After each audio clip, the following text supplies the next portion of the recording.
അത് കെ.സി. വേണുഗോപാലിൻ്റെ പാർട്ടിയുടെ സംസ്കാരം വെച്ചാണ് പറയുന്നത്. ഓരോരുത്തർക്കും ഓരോ സംസ്കാരമുണ്ട്. അത് UDFിൻ്റെ സംസ്കാരം വെച്ചാണ് LDFിനെ കാണുന്നത്. അതുകൊണ്ടാണ് ഇത് പറയുന്നത്. എന്നാൽ എന്താണ് ഈ കഴിഞ്ഞ 10 വർഷം കൊണ്ട് നമ്മുടെ നാടിന് നേടാൻ കഴിഞ്ഞത്? അവിടെയാണ് നാം ശ്രദ്ധിക്കേണ്ടത്.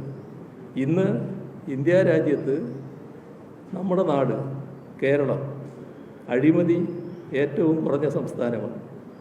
എന്തുകൊണ്ടാണ് അത്തരമൊരു സ്ഥാനം കിട്ടിയത്? LDF അധികാരത്തിലുള്ളത് കൊണ്ടാണ്.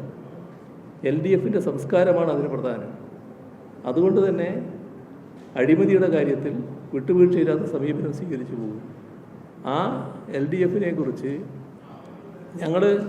ഞങ്ങൾ കാണുന്നത് ഈ അഴിമതി ഏറ്റവും കുറഞ്ഞു എന്നത് വലിയ കാര്യമായിട്ടല്ല. നമുക്ക് വേണ്ടത് അഴിമതി തീരെയില്ലാത്ത സംസ്ഥാനം എന്ന പദവിയാണ്. അതിനാണ് നമ്മൾ ശ്രമിക്കുന്നത്. അതിനിനിയും ശ്രമിക്കേണ്ടതായിട്ടുണ്ട്. പക്ഷേ ഇത്രയും നേട്ടമുണ്ടായത് LDF അധികാരത്തിലുള്ളത് കൊണ്ടാണ് എന്ന് ജനങ്ങളാകെ കാണുന്നു. ആ ജനങ്ങളുടെ മുന്നിൽ ആരോപണം ഉന്നയിച്ച് സ്വയം പരിഹാസ്യമാവുക എന്ന് മാത്രമേ ഇതിൻ്റെ എല്ലാം ഭാഗമായിട്ടുള്ളൂ. നിങ്ങളെക്കുറിച്ചൊക്കെ വരുന്ന വാർത്തകൾ ജനങ്ങൾ കാണുകയും കേൾക്കുകയും ചെയ്യുന്നുണ്ട് എന്ന് മനസ്സിലാക്കുന്നത് നല്ലതാണ്.